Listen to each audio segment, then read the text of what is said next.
José María, ¿qué tiene la Costa del Sol de especial con relación a otros destinos turísticos que pueda haber en nuestro entorno más o menos cercano? Es una pregunta que muchas veces me la hago yo mismo.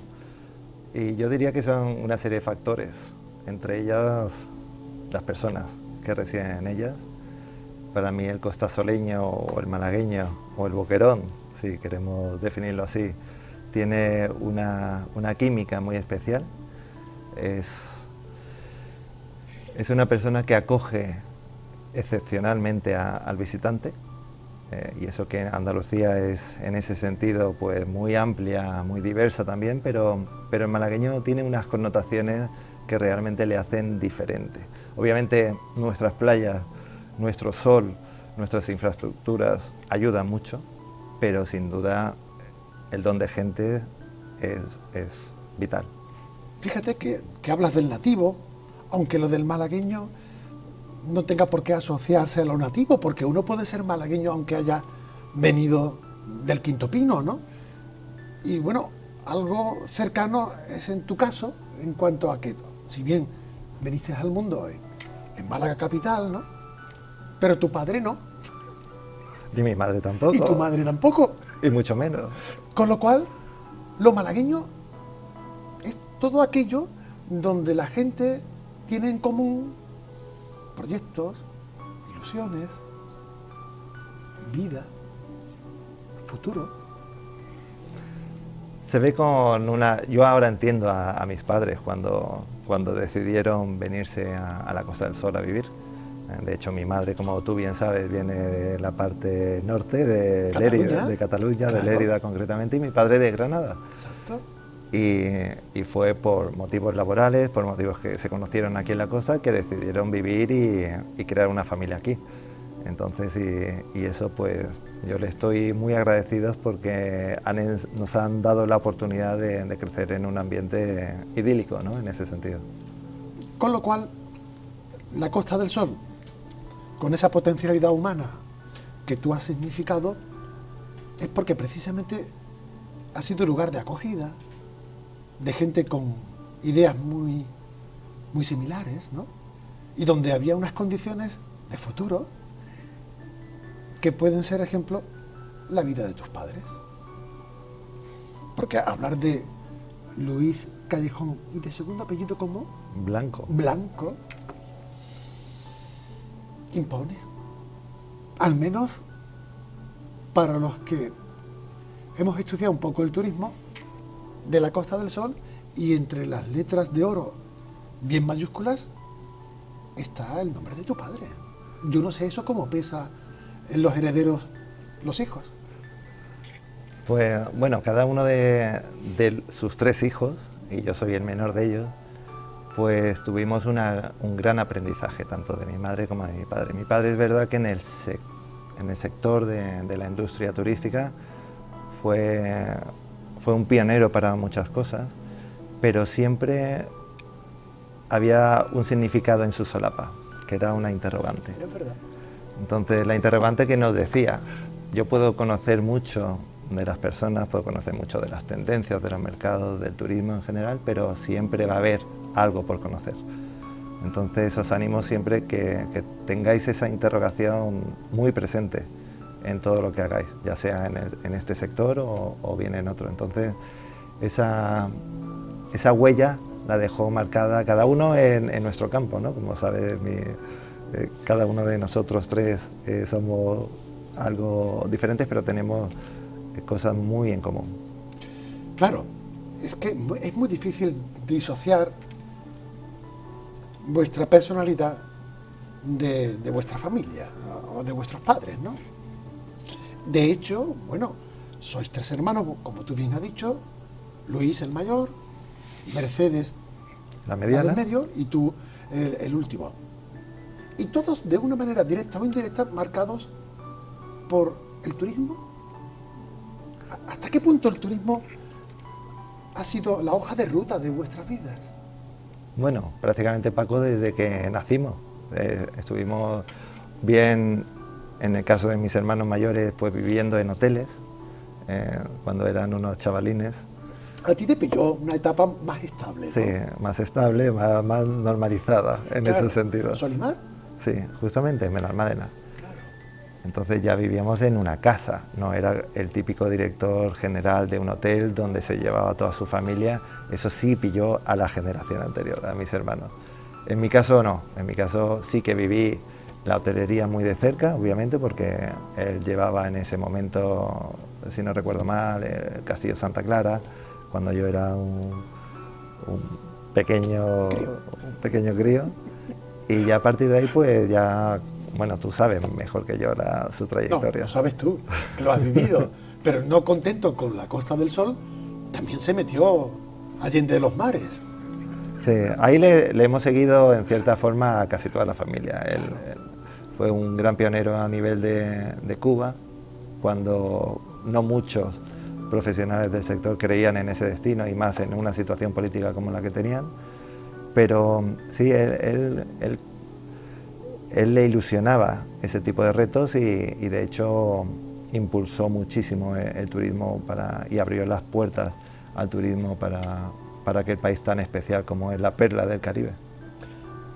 Y no contento con desarrollar una trayectoria ejemplar, yo diría que digna de estudio, ¿verdad? Bueno, no supo lo que era jubilarse. Es de los que se fueron con las botas puestas, con el teléfono móvil, incluso, como él decía a veces, por si alguien me llama.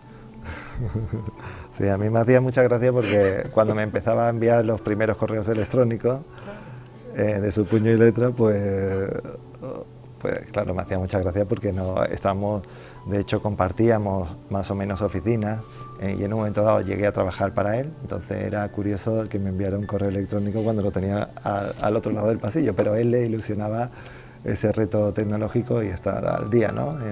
en todo lo posible. Oye, José María,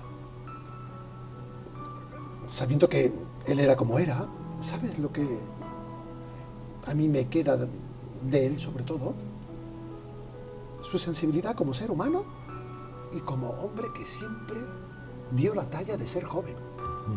Yo no sé si coincide con otras muchas cosas que tú tengas en tu acervo personal, pero siempre recuerdo a tu padre como una persona libre y abierta a los 4 vientos. Su vitalidad era inconfundible, era una persona muy viva en ese sentido, o sea, la salud le acompañó hasta los últimos años, o sea que en ese sentido pues siempre derrochaba esa energía. Pero lo que más me fascinaba a mí personalmente era su capacidad de maniobra a nivel mental, ¿no? de saber en un momento dado... Cómo ganarse a la gente. Sí. ¿Cómo decir? Cómo seducir. Sí. La seducción era fundamental. Claro, claro, claro. Y no por su vida torera, que a lo mejor... Que también fue torero. Claro, claro. El ser tercero, el último en la familia, ¿fue un plus? Tiene muchas ventajas, tiene muchísimas ventajas ser el tercero. Ya tienes el camino más o menos allanado, claro, en muchos aspectos y obviamente solamente tienes que observar un poquito qué han hecho unos, qué han hecho otros para ya labrarte un poco el camino y tener mucha más libertad. Claro. Además, los 3 siempre habéis sido soy gente de mundo. Luis con sus temas de arquitectura, también muy viajado, qué decir de Mercedes, ¿no? Hasta por China, ¿no? ¿Sí? Claro. Pero tú tampoco te has quedado corto, porque lo tuyo, América Latina, Asia, Europa, Estados Unidos... Sí, desde pequeño, bueno, desde pequeño, de adolescente ya tuve la oportunidad de salir al extranjero. De hecho, ya mirando un poco al pasado, Paco, te diría que yo lo pondría como asignatura oficial y obligatoria para todos los jóvenes. ¿El qué? El viajar. El que salgan. Salir fuera de casa. Que salgan de esa burbuja protectora que tienen en sus familiares, en sus progenitores, en su familia, y puedan tener esa oportunidad de salir, y porque yo considero que una persona fuera de su ámbito de seguridad es como una esponja, o sea, te tienes que adaptar sí o sí a la nueva cultura, al nuevo idioma, etcétera. Fue en mi caso concreto, cuando ya lo que era el último año de bachiller o el COU, que era en mi etapa todavía. Porque tú te formaste, sobre todo en los primeros años de aprendizaje, de formación, el Romeral en Málaga, ¿no? Y de vuelta, unos poquitos de kilómetros al día, ¿no? Sí, pero era el conductor, el conductor chofer, del autobús. Claro. El que lo hacía. Pero no corto en las distancias, llega a COU, ¿no? Y a Estados Unidos. Sí, a Estados Unidos, y fue, yo creo que, como decía antes, es una experiencia inolvidable que te marca la vida y te crea un camino diferente a nivel de perspectiva de todo, te ayuda mucho, de todo, a nivel educativo, a nivel de deporte. Cualquier persona allí en Estados Unidos que se le dé bien cualquier deporte, no tiene que ser un deporte de élite, sí, sí, o un profesional del deporte, tiene posibilidad de tener una beca en las mejores universidades de Estados Unidos y llegar a ser lo que él quiera ser, solamente con esa ayuda, que cuando tú muestras ese afán tuyo por el deporte y por el sacrificio, pues rápidamente se te ve compensada con creces. Claro. ¿Y tú, cuando orientaste el rumbo a Estados Unidos para culminar el bachiller y plantearte una carrera universitaria, tú ya tenías en la cabeza algo relacionado con el mundo turístico? Tenía eso en mi corazón, Sí. Lo tenía siempre porque lo hemos vivido. Yo veía a mi padre y veía a sus amigos y veía lo que él hacía, y a mí me gustaba mucho, me encantaba esas formas de dialogar, esas formas de trabajar, esas formas de creatividad en su trabajo. Y yo lo veía como, quiero llegar a ser algún día, o quiero estar en esa profesión. Entonces sí que fue importantísimo. Porque si no hubiera habido el turismo de por medio, ¿por tu cabeza había pasado alguna inquietud profesional distinta? ¿O todo estaba centrado en el sector del ocio, del recreo, del turismo, del viaje? No. Yo tengo muchas pasiones ocultas. Algunas de ellas pues sí que me ha dado tiempo a desarrollar. En paralelo con el turismo, obviamente el turismo es mi pasión fundamental y laboral también. Lo que pasa es que también desde muy pequeño, y también me lo inculcó en cierta forma mis padres, la pasión por la arqueología. Anda. Entonces todo lo que tenga que ver con arqueología, historia, para mí es como puedo estar horas y horas y días metidos. O sea que a lo mejor hubiéramos tenido un arqueólogo en potencia o un historiador, ¿no? Posiblemente. Porque de pintura y de pinceles hay, no sé si alguno de los hermanos, como así tiene esa sensibilidad tu madre, ¿alguno ha heredado esa sensibilidad? Sí, esa dote yo no la tengo, obviamente. Si me pones a dibujar aquí, pues nos reiríamos mucho, pero no te llegaría a esbozar nada gráficamente. Sin embargo, por ejemplo, mi hermano mayor, sí, bueno, de hecho él es arquitecto y ha tenido que hacer algún plano, dibujo, perspectiva, etcétera. Claro. Y mi madre como pintora, pues sí, el artista sin duda de la familia. Lo de tu madre tiene una combinación preciosa. el perfume y la pintura con la acuarela, ¿no? Hay cosas más sutiles. Yo creo que difícilmente, ¿Verdad? difícilmente podamos encontrar. Además, y en esa época, porque ella nació en el año 40 Claro. y fueron momentos muy difíciles, que ella tuvo que salir a estudiar a París, donde se formó, en Bellas Artes, y después vino otra vez a retomar el negocio familiar, que venían de sus tatarabuelos, o sea que estamos hablando también de una perfumería que era la más antigua de Europa en aquel tiempo. Entonces fue una... Para mí me fascina la vida de mi madre. Seguro. Le fascinó a tu padre, con lo cual... Oye, termina el periplo americano y no te quedas en España. Te vas a Holanda, a La Haya, Sí, a los Países Bajos. y allí ¿qué se había perdido?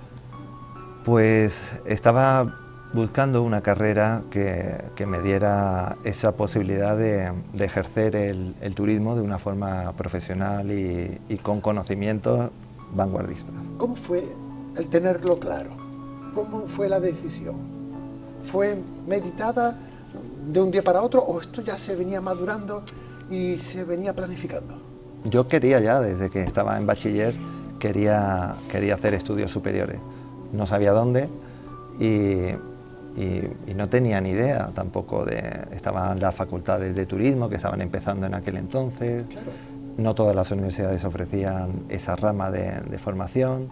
A lo mejor había estudios superiores, pero no una formación internacional como la que yo estaba buscando. Especializada. A mí me fascinaba, de hecho uno de los contrastes que tuve en mi formación fue el estar en un colegio de Málaga donde había una única nacionalidad, donde había un único sexo, Claro. y de repente pasar a abrir tu mente A la diversidad. a la diversidad totalmente, que tenía 20 nacionalidades distintas en mi clase. Claro. Y entonces es un enfoque totalmente... Y eso era lo que yo pretendía continuar en mi formación ya a nivel universitario. Y Países Bajos lo ofrecía. Y eso que cuando tú ya decides hacer la carrera como licenciado en Dirección y Administración de Hoteles en La Haya, Holanda, ¿no? Tú ya llevabas contigo un bagaje de haber aprendido en casa lo que a lo mejor otros hubieran querido, incluso pagando, aprender. Porque seguro que el magisterio que tú encontrarías en tu casa, viendo a un padre tan especial en el sector turístico, eso era un oro, eso era oro en paño. Sí, es curioso, Paco, que mencionando eso, pues se me vienen a la memoria pasajes de la infancia y tengo que ser sincero, pero en muy pocas ocasiones recuerdo como adolescente que mi padre me hablara de la profesión. Seguro, claro. Entonces él, ante todo, era: decide tu camino, que yo te voy a apoyar.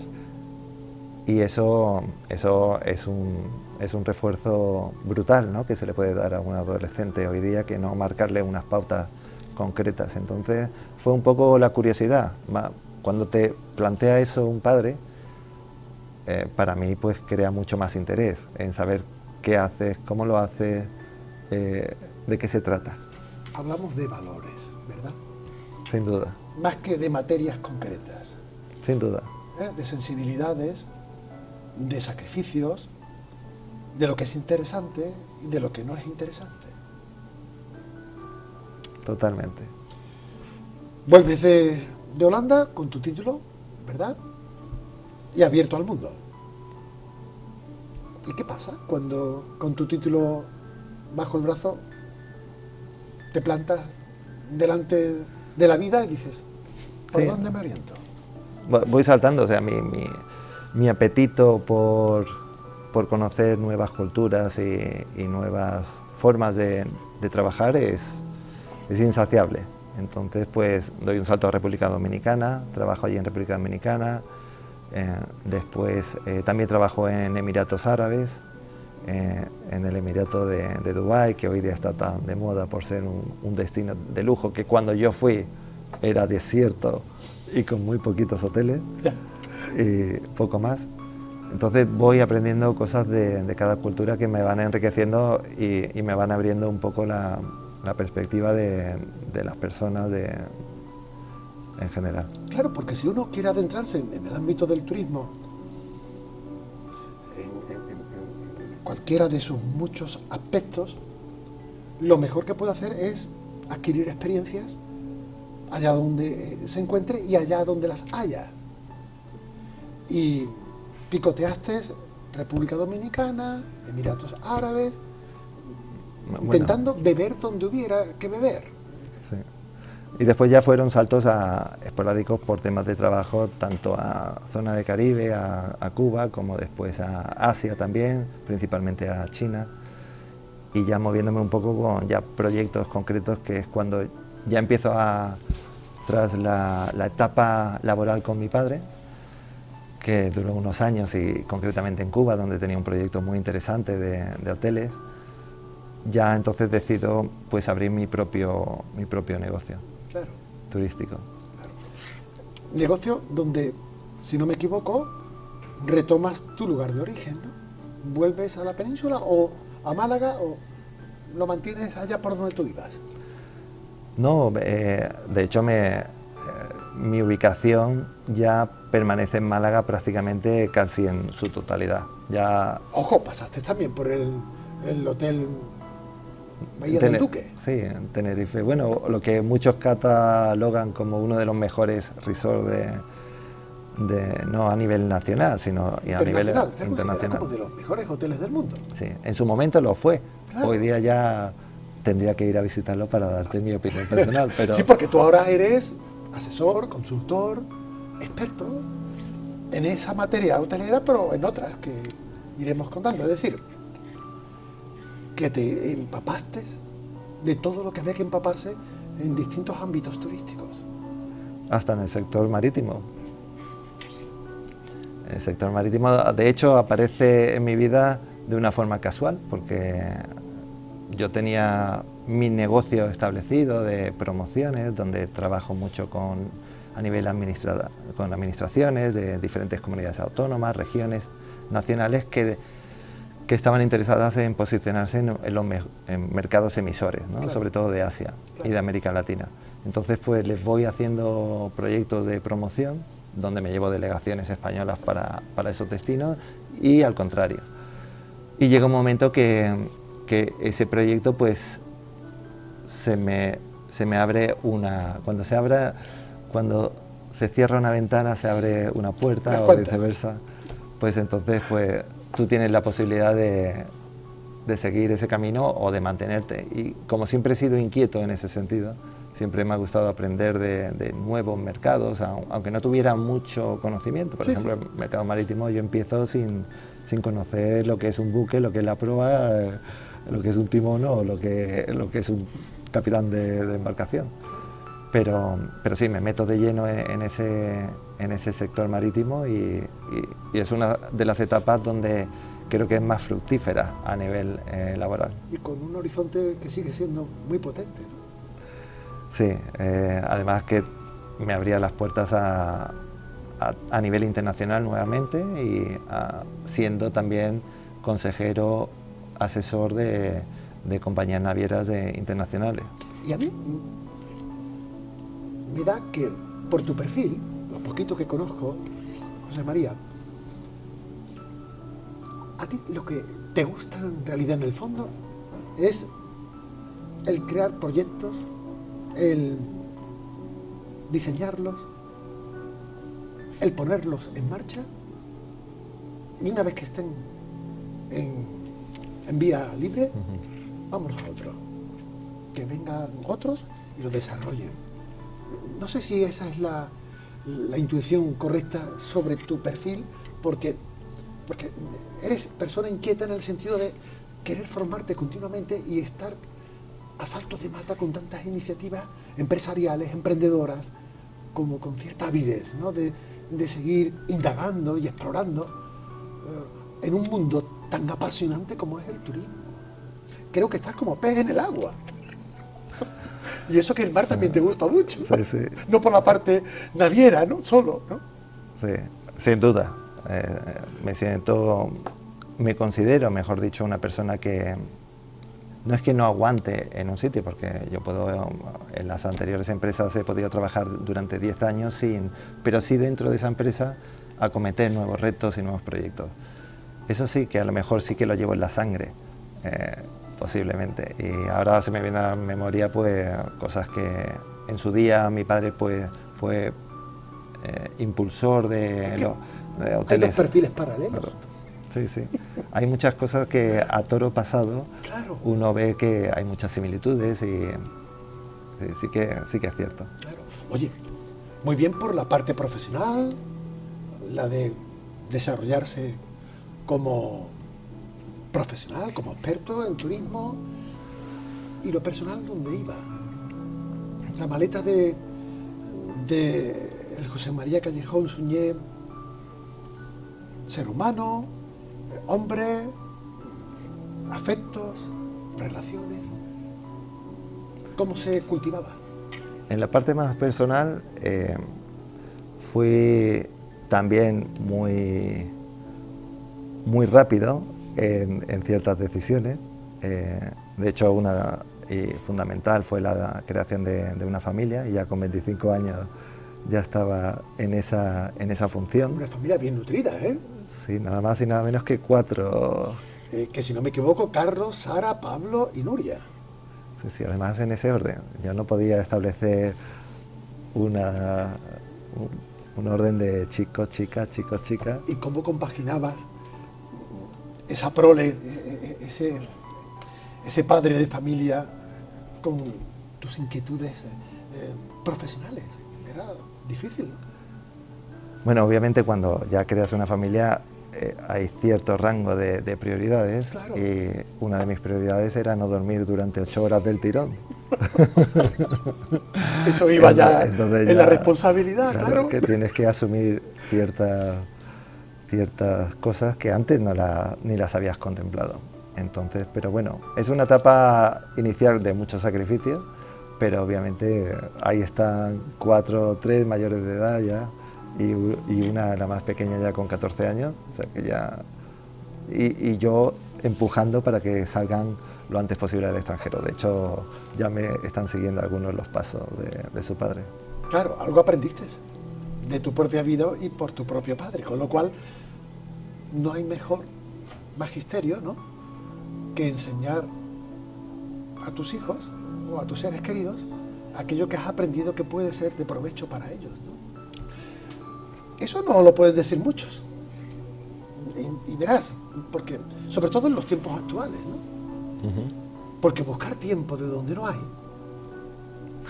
Hace falta mucho sacrificio. Claro, y dormir poco, como dices. Mucha templanza también, pero bueno, me considero una persona que no soy nervioso en ese sentido, o que soy muy calmado interiormente y difícilmente me puede trastornar algo.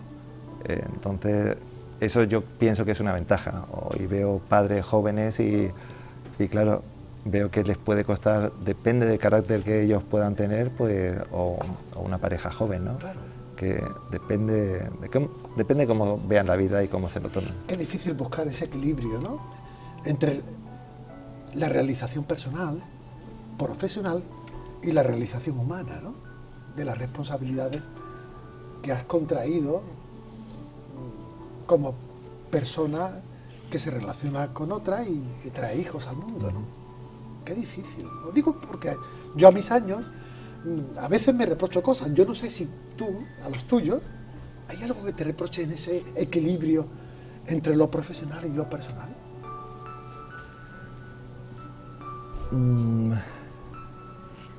Yo considero que he estado ahí en los momentos que me han requerido mis hijos.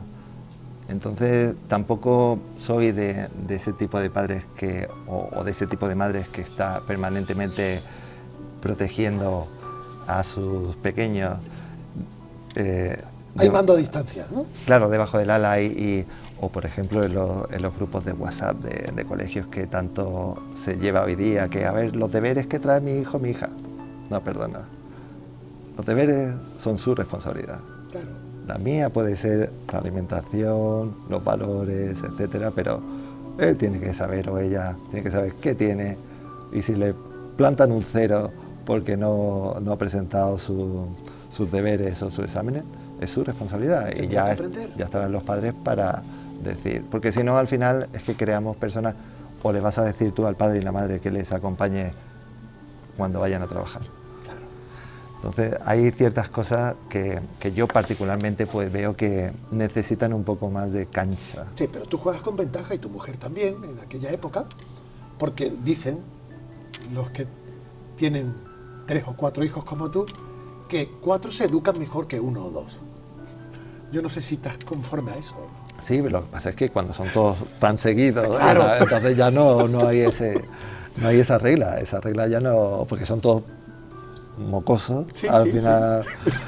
Entonces tienes que estar permanentemente, si no estás vigilando a uno, estás vigilando al otro, entonces no. Otra cosa sería que hubiera una diferencia de edad, como en mi caso propio, ¿no? Mis hermanos tienen una diferencia de edad conmigo de 7 y casi 8 años, entonces claro.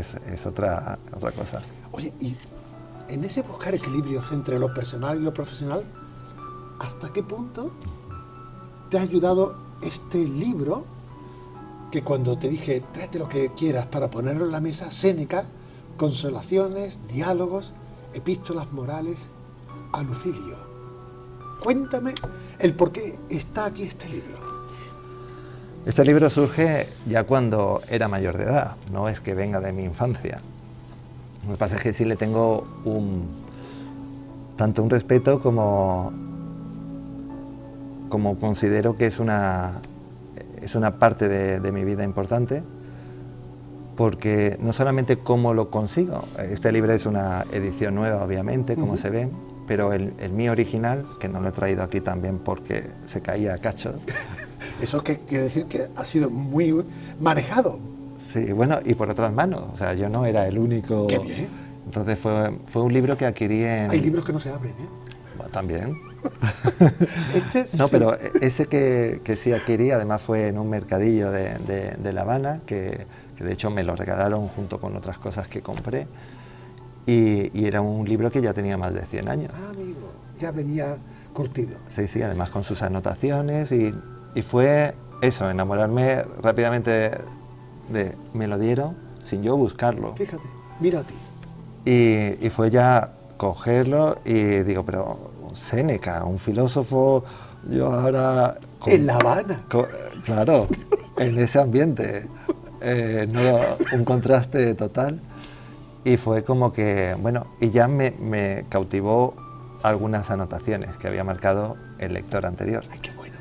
Entonces cuando ya ves algunas cosas que ha pasado por otras manos, otra vida, otras sensaciones, y rápidamente me cautivó los mensajes que estaban ahí. Entonces yo ya seguí anotando y claro, el mío ya se deshace realmente. Y Séneca, de hecho, solamente el personaje en sí, cordobés de nacimiento, en época romana, que según los datos pues nace en el año 4 después de Cristo y vive nada más y nada menos que a 4 emperadores romanos. ¡Qué fuerte! Y el último de ellos le manda que se suicide, claro. Que era Nerón. Entonces hay justamente las epístolas, que son las cartas realmente a Lucilio, que es lo que más que eran las marcaciones esas que yo vi en La Habana, que me acuerdo que la leí sobre la marcha y digo, pero Séneca, claro, yo entendía que era un filósofo de la edad antigua, pero no sabía nada más. Entonces cuando leía sus cartas, digo, si son mensajes que yo le podría lanzar, o mi padre me podría lanzar a mí, claro. De la vida, de amores, de trabajo, de engaño. Con vigencia. Totalmente. Solamente que no aparece ni un teléfono móvil, claro. Ni un ordenador, pero todo lo demás son mensajes y valores que hoy día se han perdido muchos de ellos, y entonces para mí eso, recuperar de vez en cuando esos mensajes, pues me enriquece mucho. Y tanto. ¿quién nos iba a decir a nosotros, tú, curtido en materia turística, que estaríamos hablando de Séneca? Pero bueno, la vida es así, ¿eh? Tiene sus vericuetos, ¿no?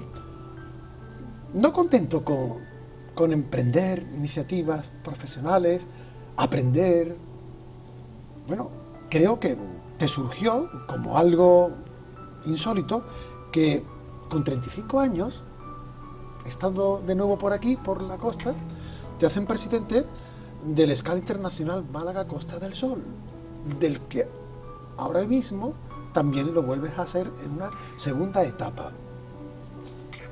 ¿Qué pasa? ¿Que había más tiempo para las representaciones institucionales, además de la familia, además de tus inquietudes profesionales? ¿Seguías durmiendo menos todavía? Me creaba una sensación de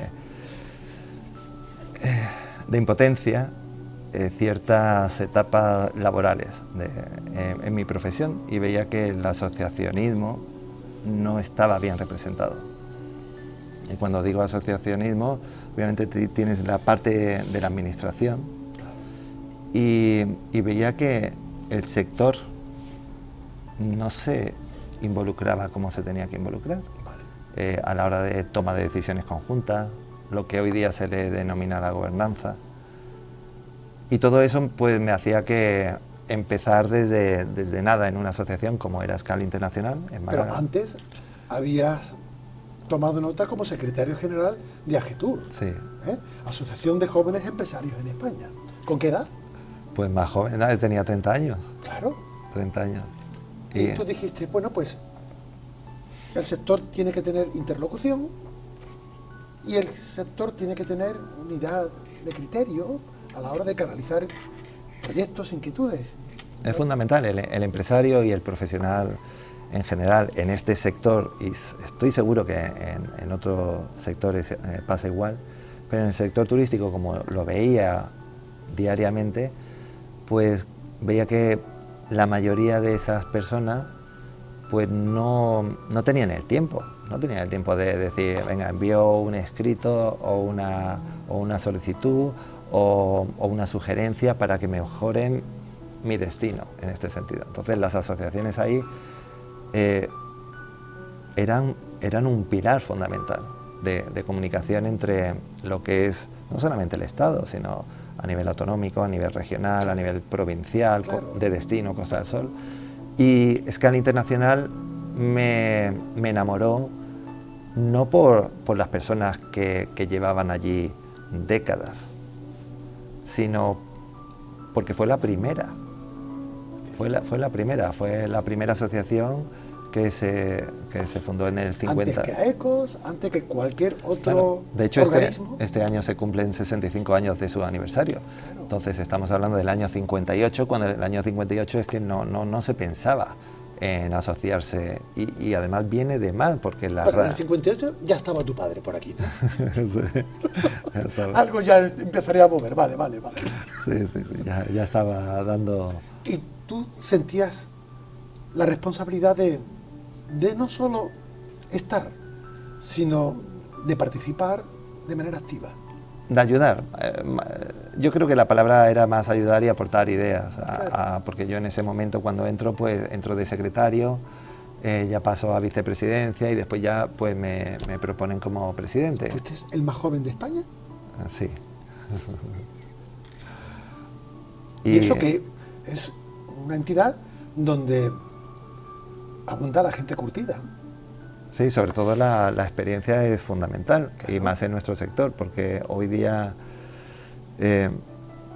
tú ves a un joven y puede tener unos conocimientos excelentes, pero ese saber conocer a las personas, el saber negociar, hay cosas que no tienen la posibilidad igual que, por ejemplo, si queremos estudiar un grado de Derecho hoy día, la mayoría de las facultades no pisas lo que es un juzgado, no ves la realidad. Es verdad. Y es una pena, porque te pasas a lo mejor 4 años de un grado y dices que no he pisado un juzgado, que es que no me he puesto la toga todavía. Es cierto. Y en el sector turístico pasaba algo similar. Claro. El no tener esa unión entre lo que es una generación de conocimientos, de experiencias que se han hecho a sí mismos, porque ellos no han tenido en la mayoría de los casos formación, me refiero a profesionales que llevan a lo mejor que tienen ahora entre 70 y 80 Claro, años. se han curtido con el trabajo. Se han curtido con el trabajo principalmente. Claro. Algunos concretamente pudieron tener alguna formación, pero son personas de las que hay que aprender muchísimo. Entonces, y en Escal, pues si bien es cierto que había siempre batallitas históricas, pero es cómo tratas tú esa información y cómo te puede servir a ti para tu camino. Claro. Y yo creo que es fundamental. Yo es que pondría directamente a un estudiante recién salido de la universidad con una persona que tenga ya una experiencia. Y entonces unir ahí criterios y verlos trabajar, es que para mí es lo más fascinante. Lo que pasa es que los tiempos no están siendo muy positivos para los que peinan canas. Como los quitamos antes de tiempo. Sí, no es por una cosa, es por otra. No sé yo cómo se transmite esa sabiduría. No entiendo el por qué la jubilación tiene que ser una obligación y no un derecho. Porque la sociedad creo que no se merece que tanta sabiduría y tanto conocimiento se jubile. Se le da la espalda en muchos sentidos. Eso del edadismo. Sí, está hoy día en nuestra sociedad. Claro. Hay sociedades que lo tienen menos implementada y hay otras que lo tienen más. Hombre, tu padre que fue ese ejemplo. Sí. En el sentido de que mientras esté activo y sea capaz, ¿por qué no puedo seguir? Estoy aportando y al mismo tiempo haciendo que aprendan, quien quiera. Eso hoy no es lo normal. No sé por qué. No contento con ese plus de la representación que mantienes actualmente en el Escal Internacional, corcho, que la política ha llamado a tu cuerpo y a tu vida. A ver, estás en Vox, ¿vale? Y bueno, desde una opción política como otra cualquiera, también a participar y a ayudar, como estás en el Escal, como has estado siempre en cualquier iniciativa donde haya que sumar.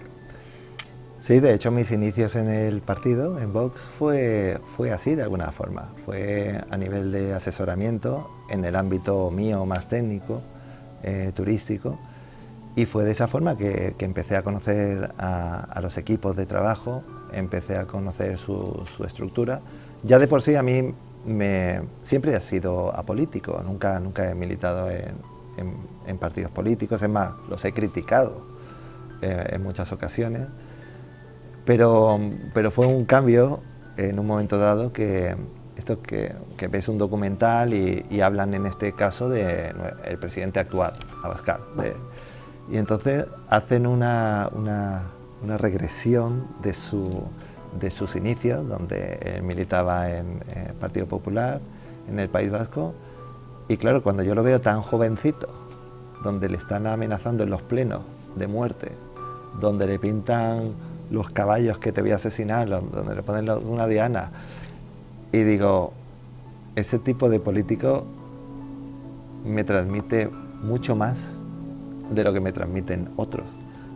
Y en ese momento, pues, cuando yo miro a nivel político, la referencia obviamente era abismal, ¿no? Había políticos que no habían pisado la calle o siempre habían estado... Sí, como el abogado que no tiene el uso de la toga. Exacto. Entonces, el conocer un poquito más esa trayectoria suya personal y cómo monta un nuevo partido, independientemente de que muchos tengan sus opiniones concretas sobre la ideología, pero es un partido que en cuanto lo conoces, pues ves la realidad que hay dentro, ¿no? Lo que pasa es que los tiempos no son muy partícipes para el compromiso de la gente. La gente no quiere ser no quiere acudir ni a las reuniones de la comunidad de vecinos, y cuando tiene que ser presidente hay que buscar a alguien que le des 4 copas y lo pongas contento. Venga, tú este año tú presentas de presidente. Pues qué decir cuando hay que asumir opciones de vida y compromisos de vida, y eso se hace pues desde la participación, desde la responsabilidad y desde la militancia. De hecho, lo viví en la asociación. De hecho, cuando a mí se me da esa oportunidad, yo me meto de cabeza y entonces empiezo a trabajar y como tú bien decías, ya es mi segundo mandato como presidente en el Escala Internacional. No las segundas partes serán magníficas. Pero bueno, hubo un impasse de 10 años entre medio, o sea que tampoco hay que dar juego a otra. No le tomaste justo al cargo. No, ni mucho menos, y de hecho estoy esperando ya preparar la siguiente junta directiva para que los que vengan pues puedan aportar tienen que aportar todo. O sea, yo no creo en esas personas que quieran mantenerse en un cargo simplemente por representar un sector. No, si estás ahí en el cargo durante demasiado tiempo es porque no estás haciendo, desde mi humilde opinión, no estás haciendo bien el traspaso. Claro. No estás abriendo puertas a que otros entren, no estás motivando a los equipos. Entonces, yo como en referencia a lo que tú me decías antes, José María, emprendes muchos proyectos, pero das paso a... Pues yo soy de esa naturaleza, ¿no? Bueno, como que en la actualidad tu actividad principal es como consultor freelance, ¿no? Desarrollando proyectos asociativos y estratégicos en los sectores del turismo, marítimo e inversor, inmobiliario, empresarial. Sí. Aunque ya sí que la política ha cogido todo ese terreno y ahora sí que estoy 100% volcado en todo eso que has comentado antes, sí, pero en la rama técnica política. Hay trabajo, ¿eh? Mucho, mucho. Incluso yo no sé si más apasionante que el turismo, ¿eh? Hay una gran diferencia que, independientemente que un partido político pueda estar en la oposición o pueda estar gobernando, pero estás defendiendo el bienestar de los ciudadanos y estás proponiendo cosas que para el bienestar de ellos. Y es una función que la coges como muy honorable. Para mí es un honor yo presentar un proyecto, por ejemplo, y vendérselo a una administración, a proponer un proyecto que salga adelante en una moción y que se lleve a cabo y se pongan unas herramientas que el ciudadano puede, tanto a nivel de jardines, a nivel de educación, a nivel de seguridad, a nivel de... pues no tiene color. Claro, seguro. Y sobre todo con el bagaje que tú ostentas, porque optas por estar en una militancia. Trabajo no te faltaba. Hay muchos otros políticos que a lo mejor, si no tienen la política, no sé de qué trabajarían. Con lo cual, la diferencia entre un perfil y otro es sobradamente distinta, ¿no? Pero esto es una etapa, ¿no? Aquí es un tránsito. ¿El turismo sigue estando ahí? Siempre va a estar. Yo creo que todos somos turistas, de alguna forma. Todos tenemos... Vamos y venimos. Sí, totalmente. Y yo creo que es una cura, es una medicina para nuestra mente. El desconectar y aunque seas solamente turista en otro municipio, aunque puedas tener la oportunidad de salir de la provincia o salir de tu país, el ya conocer y el desconectar, yo creo que nos viene a todos muy bien a nivel general. ¿El turismo está cambiando? ¿Cómo se ve desde la barrera de la política la evolución del turismo ante los tiempos tan convulsos en los que nos encontramos, ¿no? Recién salidos de la pandemia, con una guerra de por medio, con unas materias primas disparadas a nivel económico, con un IPC, con unas hipotecas, con un Euribor, con un cambio climático.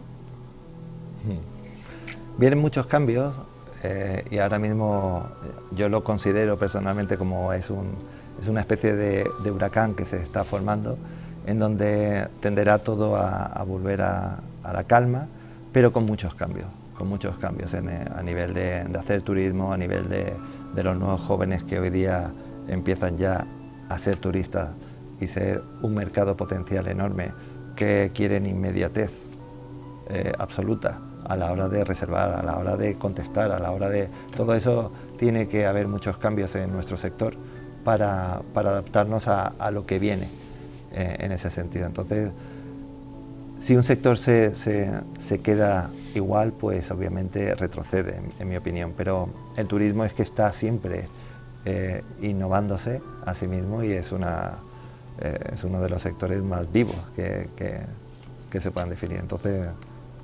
Sí, pero como parpadeemos, podemos perder el compás. Lo digo porque ante tanta competencia, ante tiempos tan sensibles, no sé si en el caso de la Costa del Sol nos hace falta un hervor o nos hace falta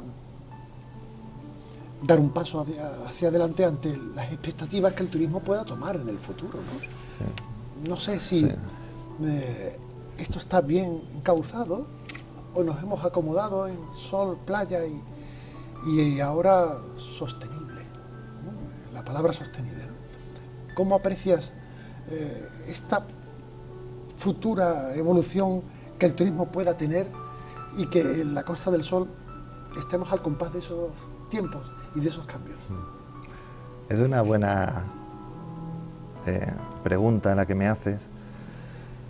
Y la Costa del Sol es que ha vivido de lo que se generó en los años 50, 60, ya 70. Entonces ha vivido mucho de esa rentabilidad, por llamarla de alguna forma. Nuestras infraestructuras de saneamiento, por ejemplo, son realmente tercermundistas. Hacen falta políticos que tengan la valentía de acometer proyectos de envergadura que el ciudadano no lo ve hasta que se está bañando en un momento dado entre natas o entre vertidos. Entonces, y eso el político sí que lo conoce. El político tiene la posibilidad de tener todos esos estudios, todas esas herramientas que hacen que un político pueda tomar decisiones. Claro. A nivel de infraestructuras también no es posible que tengamos esas autovías o esas carreteras o esos flujos de turismo que no están siendo analizados por los diferentes destinos ahora mismo para evitar congestiones en sitios complicados. Me hablas de sostenibilidad también, que está muy de moda en el sector, pero ¿cómo de sostenible es un destino si no tiende a ver exactamente cómo cómo desestacionalizar realmente? No nos enfoquemos en julio y en agosto y en tener en temporada alta de cruceros 5 cruceros y tener más de 15.000 cruceristas por nuestras calles y nada más que en unas calles concretas.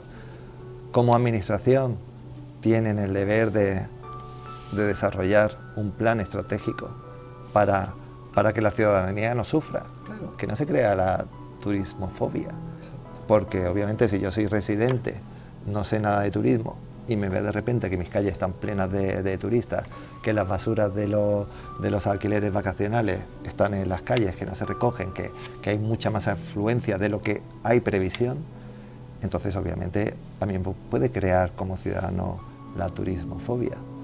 Entonces todo eso las administraciones son competentes, Claro.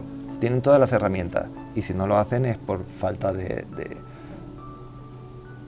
valor a la hora de acometer ciertas decisiones, pero sin duda tienen que acometer muchas mejoras en nuestro destino. No nos podemos quedar en un destino con estas infraestructuras actuales.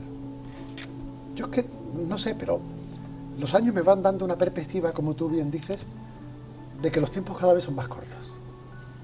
Vivimos con la prisa en el cuerpo, pero para todo, ¿eh? Queremos melón y taja en mano, ¿no? Y el político ya no quiere eso, lo quiere todo. Claro, ¿cómo se puede planificar y cómo se puede gobernar si los tiempos no existen? ¿Cómo? Sí. Los tiempos los marcan los 4 años de mandato, y a veces ni eso, ¿no? La legislatura, que como todos sabemos son 4 años en la mayoría de los casos y nos acortan por motivos excepcionales, marcan realmente la vida de los proyectos. Es que parece una cuenta atrás y no tiene por qué ser una cuenta atrás. Tiene que ser una cuenta adelante. En absoluto. También es cierto que ni tampoco ni irnos a un 20-50. Vale. Una estrategia conjunta. Pero sí que he hecho mucho en falta que haya una comunicación real entre los sectores privado y público. Todavía, aunque se les llena la boca a muchos de decir, bueno, he hecho estas mesas de trabajo conjuntamente. No, es que el sector privado y público tienen que trabajar conjuntamente. Y es más, diría que el sector privado es el que tiene que evaluar permanentemente. Al sector privado me refiero a los representantes de las asociaciones. Porque son los que están en el tajo. Claro.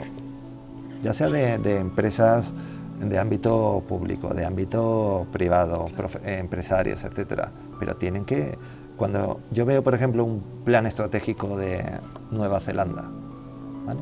Ahí hay nombres y apellidos, la cara del político de turno, quién está a su cargo, cómo puedo contactar con ese técnico, qué responsabilidad tiene, qué cronograma tiene que cumplir.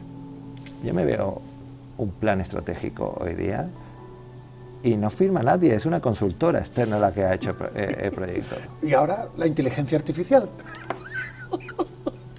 Entonces, falta mucha...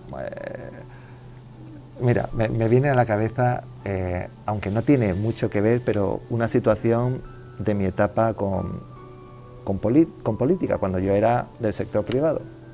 Y yo, como bien he dicho antes, me encargaba de hacer las promociones, entonces había delegaciones que iban y venían, y en una de ellas pues tuve que organizar un evento con el embajador de China en España, porque habíamos ido a China con una delegación de una diputación provincial, que no viene al caso decir nada más.